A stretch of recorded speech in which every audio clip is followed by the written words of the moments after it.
दोस्तों, विराट कोहली भारतीय क्रिकेट के उस सितारे का नाम है जिसे मौजूदा समय में टी20, टेस्ट और एक दिवसीय अंतर्राष्ट्रीय मैचेस का सबसे बेहतरीन खिलाड़ी माना जाता है, क्योंकि इन्होंने अपने प्रदर्शन का लोहा पूरे विश्व में मनवाया है। विराट कोहली एक दिवसीय अंतर्राष्ट्रीय मैचेस में सबसे तेज 8,000, 9,000, 10,000, 11,000 और 12,000 रन बनाने का रिकॉर्ड होल्ड करते हैं। ये एक ऐसे भारतीय क्रिकेटर हैं जिन्होंने क्रिकेट मैदान से बाहर भी खूब प्रसिद्धि बटोरी है और इसी वजह से विराट कोहली का स्पॉन्सरशिप करने वाली कंपनीज में भी खूब दबदबा है। अगर आपने विराट कोहली को खेलते हुए देखा है तो आपने नोटिस किया होगा कि विराट कोहली के बैट पर एमआरएफ की एक स्टिकर चिपकी हुई होती है। आपको जानकर आश्चर्य होगा कि विराट कोहली सिर्फ उस स्टिकर को अपने बैट पर लगाने के 12 करोड़ सालाना चार्ज करते हैं। लेकिन अब सबसे बड़ा सवाल यह है कि क्या ये सब रातों रात हो गया, और इसका जवाब है बिल्कुल नहीं। इस मुकाम तक पहुंचने के लिए विराट ने अपनी लाइफ में एक बहुत लंबा सफर तय किया है, लेकिन आखिर हुआ क्या था, ये जानेंगे आज के इस वीडियो में विस्तार से। तो दोस्तों, विराट कोहली का जन्म 5 नवंबर 1988 को दिल्ली में एक पंजाबी हिंदू फैमिली में हुआ था। विराट कोहली के पिता का नाम प्रेम कोहली है, जो कि एक क्रिमिनल लॉयर थे। वहीं दूसरी तरफ उनकी मां सरोज कोहली एक हाउसवाइफ रही। विराट की एक सिस्टर है जिनका नाम भावना कोहली है और उनके एक भाई भी हैं जिनका नाम है विकास कोहली। विराट के परिवार वाले बताते हैं कि विराट ने 3 साल की उम्र से ही क्रिकेट खेलना शुरू कर दिया था। स्थिति ऐसी होती थी कि विराट अपने हाथों में बल्ले को लेकर अपने पिताजी से कहते थे कि आप मुझे बॉलिंग कीजिए। कोहली ने वैसे तो अपनी स्कूलिंग विशाल भारती पब्लिक स्कूल से की थी, लेकिन क्रिकेट में विशेष दिलचस्पी होने की वजह से उनके पिता ने उन्हें अकेडमी ज्वाइन करवा दी थी, जहां पर राजकुमार शर्मा नाम के एक ट्रेनर के द्वारा उन्हें ट्रेनिंग मिली। कुछ बताते हैं कि विराट कोहली क्रिकेट को लेकर बहुत ज्यादा नेचुरल और पैशनेट थे और उनका क्रिकेट को लेकर ऐसा जज्बा था कि ट्रेनिंग खत्म होने के बाद उन्हें जबरदस्ती घर भेजना पड़ता था। विराट कोहली ने अपने करियर की शुरुआत अक्टूबर 2002 में दिल्ली अंडर 15 टीम में सिलेक्शन से की। उसके बाद साल 2004 के अंत तक कोहली को अंडर 17 दिल्ली क्रिकेट टीम का सदस्य बना दिया गया, जब उनको विजय मर्चेंट ट्रॉफी के लिए खेलना था। इस 4 मैचों की सीरीज में उन्होंने 470 से ज्यादा रन बनाए थे और उन्होंने एक मैच में तो 251 रन नाबाद बनाए थे। इसके बाद अगले साल की विजय मर्चेंट ट्रॉफी के लिए भी वो सुर्खियों में आ गए थे। इस बार उन्होंने 7 मैचेस में 757 रन बनाकर सर्वाधिक रन बनाने का रिकॉर्ड अपने नाम करा था। इस टूर्नामेंट में विराट कोहली ने 84 के एवरेज से रन बनाए थे, जिसमें की 2 सेंचुरीज भी शामिल थी। जुलाई 2006 में विराट कोहली को भारत की अंडर 19 क्रिकेट टीम में चुन लिया गया और उनका पहला विदेशी टूर इंग्लैंड में खेला गया। इस इंग्लैंड टूर पर उन्होंने 3 एक दिवसीय मैचेस में 105 रन बनाए थे। इसी टूर के 3 टेस्ट मैचेस में भी उन्होंने 49 के औसत से रन बनाए थे। भारत उस वर्ष दोनों सीरीज जीतकर लौटा था और उस वक्त विराट के प्रभावशाली प्रदर्शन के बारे में अंडर 19 क्रिकेट टीम के कोच लालचंद सीताराम राजपूत ने कहा था कि Kohli showed strong technical skills against both pace and spin. 18 दिसंबर 2006 ये तारीख विराट कोहली के जीवन के सबसे दुखद दिनों में से एक रही, क्योंकि इस दिन विराट कोहली के पिता प्रेम कोहली ने दुनिया को हमेशा हमेशा के लिए अलविदा कह दिया। विराट अपने पिता के चले जाने से काफी दुखी थे और इसी वजह से कुछ समय तक उनके मेंटल स्टेट पर भी काफी प्रभाव पड़ा। फिर इसी साल बाद में विराट ने अंडर 19 क्रिकेट टीम में पाकिस्तान के खिलाफ बेहतरीन प्रदर्शन किया। इसके बाद उनके टैलेंट को देखते हुए अंडर 19 क्रिकेट टीम में विराट को एक स्थायी खिलाड़ी के रूप में रख लिया गया। और इतना ही नहीं, बल्कि साल 2008 में मलेशिया में होने वाले अंडर 19 वर्ल्ड कप की कप्तानी भी कोहली के द्वारा ही की जा रही थी और इसी टूर्नामेंट में भारत ने वर्ल्ड कप का खिताब अपने नाम किया था। इसी साल यानी कि 2008 में होने वाले भारतीय क्रिकेट टीम के श्रीलंका दौरे के लिए कोहली को इंटरनेशनल टीम में सेलेक्ट कर लिया गया। और आपको जानकर आश्चर्य होगा कि श्रीलंका के खिलाफ होने वाले इस मैच में कोहली ने वीरेंद्र सहवाग की जगह पर ओपनिंग बल्लेबाजी की थी। अब यहाँ आपके मन में सवाल आया होगा कि आखिर ऐसा क्यों हुआ था कि उस वक्त वीरेंद्र सहवाग के स्थान पर विराट कोहली को ओपनिंग करने का मौका मिला। तो बता दें कि कुछ ऐसी स्थिति थी कि उस मैच के दौरान भारतीय क्रिकेट टीम के दोनों ओपनर्स सचिन तेंदुलकर और वीरेंद्र सहवाग इंजर्ड थे। लेकिन इतना बड़ा अवसर मिलने पर भी विराट कोहली इस मैच में सिर्फ 12 रन ही स्कोर कर पाए। लेकिन फिर इसी सीरीज के चौथे मैच में विराट ने अर्धशतक बनाकर दुनिया को बता दिया कि ये तो बस शुरुआत भर थी। फिर इत्तेफाक से इंडिया की उस टीम ने श्रीलंका में ही श्रीलंका के खिलाफ खेलकर 3-2 से सीरीज भी अपने नाम कर ली थी। अब क्योंकि विराट कोहली को सहवाग की जगह पर खेलने का मौका मिला था, इसलिए जब नवंबर 2008 में इंग्लैंड के खिलाफ मैच होने वाला था, तब उन्हें स्क्वाड में शामिल तो किया गया, लेकिन उनको चांस नहीं मिला, क्योंकि उस वक्त इंडियन टीम में वीरेंद्र सहवाग की वापसी हो गई थी। फिर उसके बाद साल 2009 में ऑस्ट्रेलिया में आयोजित किए गए इमर्जिंग प्लेयर्स टूर्नामेंट की वजह से विराट कोहली के करियर को एक नई ऊंचाई मिल गई, क्योंकि इस टूर्नामेंट के 7 मैचेस में 66 के औसत से विराट ने पूरे 398 रन बनाए। विराट के इस जबरदस्त प्रदर्शन से प्रभावित होकर Indian national cricket selectors committee के उस वक्त के चेयरमैन कृष्णमाचारी श्रीकांत ने कहा था कि I must say opener Virat Kohli was outstanding, some of the shots he played spoke about his ability.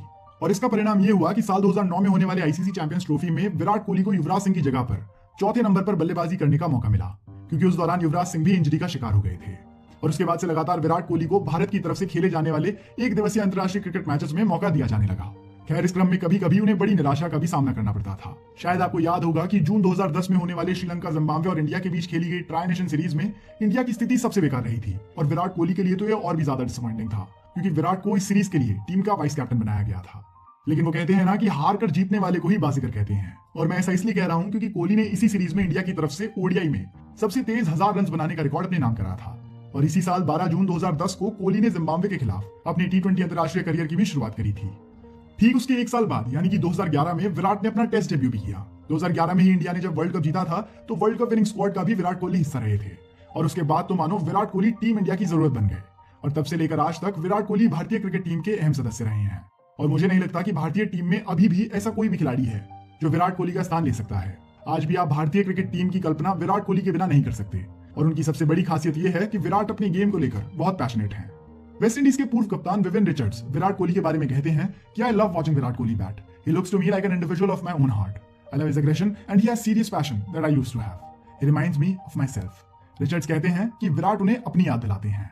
Virat Kohli ने इन्हीं सालों में अपने लाइफस्टाइल में भी एक बहुत बड़ा बदलाव करा। उन्होंने पूरी तरह से फिट एथलीट वाले लाइफस्टाइल को अपना लिया, जहां पर वो रेगुलरली एक्सरसाइज करते हैं और अपनी डाइट का बहुत ज्यादा ख्याल भी रखते हैं।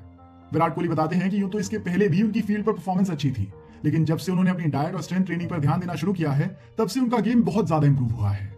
इतना ही नहीं बल्कि अपनी इसी लाइफस्टाइल से कोहली ने कई और टीममेट्स को भी स्ट्रेंथ ट्रेनिंग और डाइट पर ध्यान देने के लिए इंस्पायर किया है। दोस्तों, विराट के बारे में एक खास बात यह है कि विराट कोहली एक अच्छे बल्लेबाज होने के साथ साथ एक अच्छे लीडर भी हैं। और उनके लीडरशिप का अंदाजा आप इसी बात से लगा सकते हैं कि साल 2008 में इंडिया ने जो ट्रॉफी अपने नाम करी थी, उस इंडियन टीम की कैप्टनसी विराट कोहली कर रहे थे। और उनकी इसी क्वालिटी की वजह से उन्हें कई अलग अलग सीरीज में वाइस कैप्टन के रूप में जिम्मेदारी भी दी गई। लेकिन साल 2014 में फाइनली ऑस्ट्रेलिया के खिलाफ होने वाली सीरीज में विराट कोहली को टेस्ट क्रिकेट की कप्तानी का जिम्मा दिया गया, क्योंकि उस वक्त धोनी इंजरी की स्थिति में थे और कोहली ने पहले ही मैच में 115 रन की जबरदस्त पारी खेली। फिर इसके अगले मैच में महेंद्र सिंह धोनी की टीम में वापसी हो गई, लेकिन महेंद्र सिंह धोनी ने इस सीरीज के तीसरे ही मुकाबले में टेस्ट क्रिकेट के अपने करियर से रिटायरमेंट ले ली। और उसके बाद से विराट कोहली को इंडियन टेस्ट टीम का रेगुलर कैप्टन बना दिया गया। और इस बात में कोई शक नहीं है कि कप्तान के रूप में उन्होंने अभी तक बहुत अच्छा प्रदर्शन किया है। टेस्ट क्रिकेट की कैप्टनसी तो बस उनके लिए शुरुआत भर थी। उसके बाद विराट को साल 2017 में होने वाले आईसीसी चैंपियंस ट्रॉफी टूर्नामेंट में कप्तानी करने का मौका मिला, जिसमें भारतीय टीम फाइनल्स तक पहुंची, मगर फाइनल्स में उन्हें हार का सामना करना पड़ा। और इसी साल व्यक्तिगत जिंदगी से समय निकालते हुए विराट ने 11 दिसंबर 2017 को जर्मनी देश के बोर्गो-फेनोचेटे में भारतीय एक्ट्रेस अनुष्का शर्मा के साथ शादी की। और फिलहाल तो इनकी एक बेटी भी है, जिनका नाम है वामिका कोहली। विराट कोहली के सबसे इंटरेस्टिंग रिकॉर्ड की बात करें तो वो रहेगा most centuries in all formats. अभी 100 सेंचुरीज के साथ सचिन तेंदुलकर इस रिकॉर्ड की लिस्ट में सबसे ऊपर हैं, और इस लिस्ट में 70 सेंचुरीज के साथ विराट कोहली तीसरे स्थान पर हैं। आपके हिसाब से क्या विराट कोहली सचिन तेंदुलकर के इस रिकॉर्ड के करीब पहुंच पाएंगे, या फिर क्या वो इस रिकॉर्ड को तोड़ पाएंगे? आप हमें इस बारे में अपनी राय कमेंट्स में जरूर बताइएगा। विराट कोहली लगातार इंडियन क्रिकेट टीम को एक लीडर के तौर पर आगे लेकर जा रहे हैं, लेकिन कैप्टनसी का दबाव होने की वजह से विराट ने भी हाल ही में यह निर्णय लिया है कि साल 2021 में होने वाले T20 वर्ल्ड कप के बाद Virat Kohli T20 international cricket की कैप्टनशिप का जिम्मा किसी और को सौंप देंगे। अंतर्राष्ट्रीय क्रिकेट के अलावा विराट कोहली आईपीएल के भी सबसे प्रभावशाली खिलाड़ियों में से एक है। भले ही कैप्टन के रूप में विराट के प्रदर्शन ने उनके फैंस को थोड़ा नाराज किया है, लेकिन निश्चित ही उनके व्यक्तिगत प्रदर्शन ने आईपीएल पर एक गहरी छाप छोड़ी है। अभी फिलहाल विराट कोहली आईपीएल में रॉयल चैलेंजर बैंगलोर की तरफ से खेलते हैं। और वैसे तो विराट कोहली साल 2013 से आरसीबी के लिए कप्तानी कर रहे हैं, लेकिन अगले सीजन से विराट कोहली आरसीबी की कप्तानी भी छोड़ देंगे। विराट के करियर स्टैटिस्टिक्स की तरफ नजर डालें तो विराट ने अपने 96 टेस्ट मैचेस में 51 के एवरेज के साथ 7,765 रन बनाए हैं, जिसमें कि 27 सेंचुरीज और 7 डबल सेंचुरीज भी शामिल हैं। विराट का टेस्ट में हाईएस्ट स्कोर रहा है 254 का। वहीं उन्होंने अपने 254 ओडीआई मैचेस में 12,169 रन बनाए हैं, जिसमें कि 62 हाफ सेंचुरीज और 43 सेंचुरीज शामिल हैं। ओडीआई में उनका औसत रहा है 59 का, जो कि विराट कोहली के कंसिस्टेंट बैटिंग स्टाइल को स्पष्ट करता है। और सबसे इंपॉर्टेंट उनके T20 स्टैट्स, क्योंकि अभी वो T20 वर्ल्ड कप का ही हिस्सा हैं। वो अब तक 89 इंटरनेशनल T20 मैचेस खेल चुके हैं, जिसमें कि 52 के एवरेज के साथ उन्होंने 3,159 रन बनाए हैं, जहां उनका स्ट्राइक रेट 139 का रहा है। दोस्तों, विराट कोहली के क्रिकेट करियर का भविष्य कैसा होगा ये तो किसी को नहीं पता, लेकिन अभी तक के प्रदर्शन को देखते हुए हम ये कह सकते हैं कि विराट कोहली को अभी भी सारे पुराने रिकॉर्ड्स तोड़ने हैं और कई सारे नए रिकॉर्ड्स बनाने हैं। चीकू, रन मशीन और किंग ऑफ क्रिकेट के नाम से प्रसिद्ध विराट कोहली न सिर्फ क्रिकेट में बल्कि बिजनेस में भी बहुत एक्सपर्ट हैं। विराट कोहली बताते हैं कि क्रिकेट के अलावा उनका दूसरा सबसे फेवरेट स्पोर्ट फुटबॉल है, और शायद इसीलिए वो फुटबॉल क्लब गोवा नाम के एक फुटबॉल क्लब के को-ओनर हैं। इसके अलावा वो Dubai based tennis team UAE Royals के भी को-ओनर हैं। और इतना ही नहीं बल्कि विराट तो प्रो रेसलिंग में खेल रही बैंगलोर की टीम के भी को-ओनर हैं। इन कंपनीज के अलावा विराट कोहली कई बड़ी कंपनीज के ब्रांड एम्बेसडर भी हैं, जैसे कि American Tourister, Audi, MRF, Puma, Uber, Gillette, Gionee और वेक्स। साल 2013 में विराट कोहली ने एक फाउंडेशन शुरू करी थी, जिसे नाम दिया गया था विराट कोहली फाउंडेशन। ये अंडर प्रिविलेज्ड चिल्ड्रन और फैमिलीज के लिए काम करती है। वैसे तो एक क्रिकेटर के तौर पर विराट को काफी सारे अवार्ड्स मिले होंगे, लेकिन उनमें प्रमुख किताबों में शामिल है अर्जुन अवार्ड, जो कि विराट को 2013 में दिया गया था। इसके अलावा साल 2017 में दिया गया पद्मश्री और 2018 में दिया गया मेजर ध्यानचंद खेल रत्न अवार्ड। अभी कोहली के नेतृत्व में Indian team 2021 T20 world cup का हिस्सा बनी है। हमें पूरी उम्मीद है कि कोहली की कैप्टनशिप में इंडिया ये ट्रॉफी जरूर जीतेगी। तो दोस्तों, यही थी विराट कोहली की जिंदगी की कहानी। अगर आपको वीडियो पसंद आई हो तो आप इस वीडियो को लाइक करके हमारा मनोबल बढ़ा सकते हैं।